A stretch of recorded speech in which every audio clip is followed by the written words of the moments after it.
রাজবাড়ীতে মনোনয়নপত্র সংগ্রহের পরদিন স্বতন্ত্র প্রার্থী সোহেল মোল্লার বাড়িতে হামলা ও ভাঙচুরের ঘটনা ঘটেছে। সবাই এসে বাড়ি দূরি ভাঙচুর করতেছে।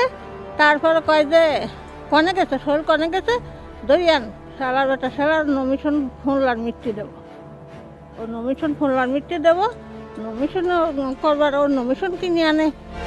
শুক্রবার ২৬ ডিসেম্বর রাতে এ ঘটনা ঘটে।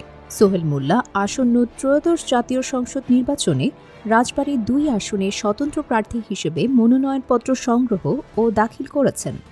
তিনি রাজবাড়ী জেলার বালিয়াকান্দি ও উপজেলার নবাবপুর ইউনিয়নের চর দক্ষিণ বাড়ি গ্রামের মৃত নওশের আলী মোল্লার ছেলে। মঙ্গলবার সরেজমিনে গিয়ে দেখা যায় সোহেল মোল্লার বাড়ির উঠানে প্লাস্টিকের ভাঙা চেয়ার ও টেবিল ছড়িয়ে ছিটিয়ে পড়ে আছে। বাড়ির টিনসেট ঘরের একাধিক স্থানে টিন ছেঁড়া ফাটা অবস্থায় রয়েছে। প্রায় ২০-২৫ জন লোক একটি মিছিল নিয়ে এসে স্বতন্ত্র প্রার্থী সোহেল মোল্লার বাড়িতে হামলা ও ভাঙচুর চালায়। দুমো করলো, দুমো করে বহাবাদি করে সয়াল বাই করি না, সয়াল মারবো, ফাটাবো, শালার বেটা শালা ওই দেশেতে এই দেশে ইলেকশন করবে আছে বুঝলেন। এই করে আসে দমদ করে যে গড় দুয়ার বাজিয়ে ভাঙল বুঝলেন।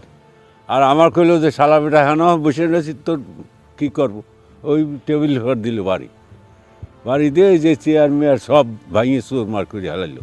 লোকজন নিয়ে এসে হামলা করেছে, লাইট ভাঙেছে, ভাঙিয়ে টাঙিয়ে তার পাশে লই করছে, উপরে গুলি মারেছে, বিল্ডিংয়ে গুলি মারছে, এই বাড়ি গুলি মারেছে, বেড়াগুড়া চাইনিজ গুলো দিয়ে ভাঙ কাটেছে। তারপরে বিল্ডিংয়ে তালা ভাঙিয়ে ঘরে যায় ৩.৫ লাখ টাকা ছিল জ্যাকেটে, সীতা নিয়ে চলে গেছে। আমরা ভাঙচুর করে এখান থেকে চলে গেছে, যার রাস্তায় যা আমাদের দেখতেছে এই মেয়ে ছেলেরা এদিকে আসো, আমরা যাবো না, তবুও ডাকতেছে। তবু গেছি, যাওয়ার পরে বলতেছে যারা সোহেলের সাথে কথা বলবে বা তার বাড়ি যাবে তাদের ঘর বাড়ি সব কিছু পুরাই দিব, এমনকি আমারে থেট দিছে।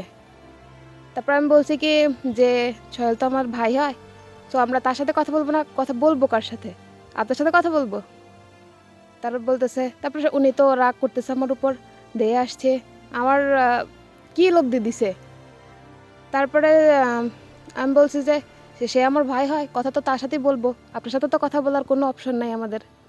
যখন এই কথাটা বলছি তখন জাহিদ আইসে, আসার পরে বলছে তোর পেট্রোল দিয়ে পোড়াই দিব। তারপর আরেকজন এসে বলছে তুই যদি মেয়ে না হইতি তোরে এতক্ষণে এখানেই মেরে ফেলতাম। গত ২৫ ডিসেম্বর বালিয়াকান্দি উপজেলা নির্বাহী অফিসারের কার্যালয় থেকে মনোনয়নপত্র সংগ্রহ করেন এবং ২৬ ডিসেম্বর রাতে তার বাড়ির উঠানে বৈঠকের আয়োজন করেন। নির্বাচনী প্রচারণা ব্যাহত ও বাধাগ্রস্ত করার জন্য তার বাড়িতে হামলা করা হয় বলে জানান সোহেল মোল্লা। আমি রাজবাড়ী ২ আসন থেকে স্বতন্ত্র সংসদ সদস্য হিসেবে ২৫ তারিখে মনোনয়ন সংগ্রহ করি। ২৫ তারিখে বালিয়াকান্দি উপজেলা নির্বাহী অফিসারের কাছ থেকে মনোনয়ন সংগ্রহ করার পর ২৬ তারিখে আমাদের বাসায় আমরা একটা উঠান বৈঠকের ডাক দিই। এবং আপনারা জানেন যে কেউ যদি স্বতন্ত্র প্রার্থী হতে চায় তাহলে তাকে 1% পপুলেশনের কি সিগনেচার নিতে হয়।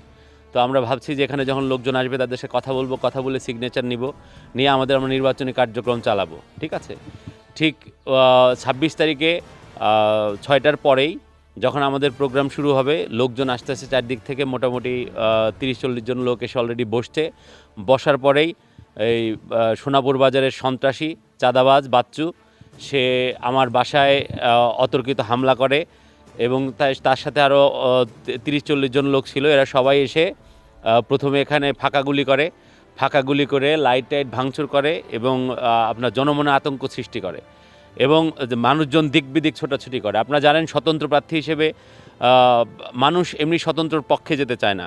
এমনিতে আমাদের ভোট ব্যাংক আছে, মানুষ ভোট দেবে, কিন্তু দেখা যায় যে তারা এই ধরনের হামলা যদি হয় এবং এই ধরনের নৈরাজ্য যদি হয়, মানুষ যদি সিকিউরিটি থ্রেট ফিল করে, সেক্ষেত্রে কিন্তু আমরা মানুষকে আমাদের পাশে পাবো না। যেমন আমার আশেপাশে আমার আত্মীয় স্বজন, চাচা, ভাই, ব্রাদার যারা আছে এরাই আমার সাথে আসতে ভয় পায়। কেন? কারণ তারা সিকিউর ফিল করে না। তো এখন ব্যাপারটা হচ্ছে যে এই ত্রয়োদশ জাতীয় সংসদ নির্বাচন, এখন এই নির্বাচনে যদি এরকম হাঙ্গামা দাঙ্গা মারামারি লুটপাট রাহাজানি এগুলো যদি হয় তাহলে তো আমরা স্বাধীনভাবে নির্বাচনী প্রচার প্রচারণা চালাইতে পারবো না। শুধু হামলা ভাঙচুরই নয়, তার বসতঘরে থাকা একটি জ্যাকেটের পকেটে থাকা 3.5 লাখ টাকা লুটের অভিযোগও তোলেন তিনি। এরপর আপনারা জানেন যে আমার নির্বাচনী ব্যয়ের জন্য আমি টাকা রেখেছিলাম আমার বাসার মধ্যে। ওখানে ওই বাসার তালা ভেঙেছে তারা, চাইনিজ কুড়াল দিয়ে কুপায়ে কুপায়ে বাসার তালা ভাঙছে, তালা ভেঙে উপরে ঢুকে আমার জ্যাকেটের পকেটে 3.5 লাখ টাকা ছিল। এক পকেটে ছিল আপনার 2 লাখ টাকা আর এক পকেটে ছিল 1.5 লাখ টাকা। এই 3.5 লাখ টাকা তারা কি করে নিয়ে যায়, এবং নিয়ে যখন তারা যাবে তখন তারা আপনার ফাঁকা গুলি করতে করতে চলে যায় এবং বলতে থাকে যে সোহেল কই, ঠিক আছে। এরপরে তারা আমাকে হুমকি দিছে যে আমার গাড়ি সহ, যে গাড়িতে আমি চড়ি ওই গাড়ি সহ পেট্রোল দিয়ে আমাকে সহ জ্বালায় দেবে। এ ঘটনায় ভুক্তভোগী সোহেল মোল্লা বাদী হয়ে 29 ডিসেম্বর বালিয়াকান্দি থানায় একটি মামলা দায়ের করেছেন। মামলার আসামিরা হলেন বালিয়াকান্দি উপজেলার নবাবপুর ইউনিয়নের চর দক্ষিণবাড়ি গ্রামের মৃত নুরুল ইসলাম মোল্লার ছেলে মোহাম্মদ রফিকুল ইসলাম বাচ্চু ও তার ছেলে মোহাম্মদ রায়ান ইসলাম আদর, একই গ্রামের মোহাম্মদ আবুল হোসেন মোল্লার ছেলে মোহাম্মদ মোস্তাফিজ মোল্লা, মোহাম্মদ জাহিদ মোল্লা, মোহাম্মদ মুমিন বিশ্বাসের ছেলে মিথুন বিশ্বাস ডানু সহ অজ্ঞাত 20 থেকে 25 জন। মামলার প্রধান আসামি মোহাম্মদ রফিকুল ইসলাম বাচ্চুর বাড়িতে গেলে তাকে পাওয়া যায়নি। মুঠোফোনে তার সাথে যোগাযোগ করা হলে তিনি কোনো অভিযোগের বিষয়ে সাংবাদিকদের সাথে কথা বলবেন না বলে ফোনটি কেটে দেন। আসামিদের গ্রেপ্তার অভিযান চলমান রয়েছে বলে জানান রাজবাড়ী জেলা পুলিশের সহকারী police super Pangsha circle Debabrata সরকার।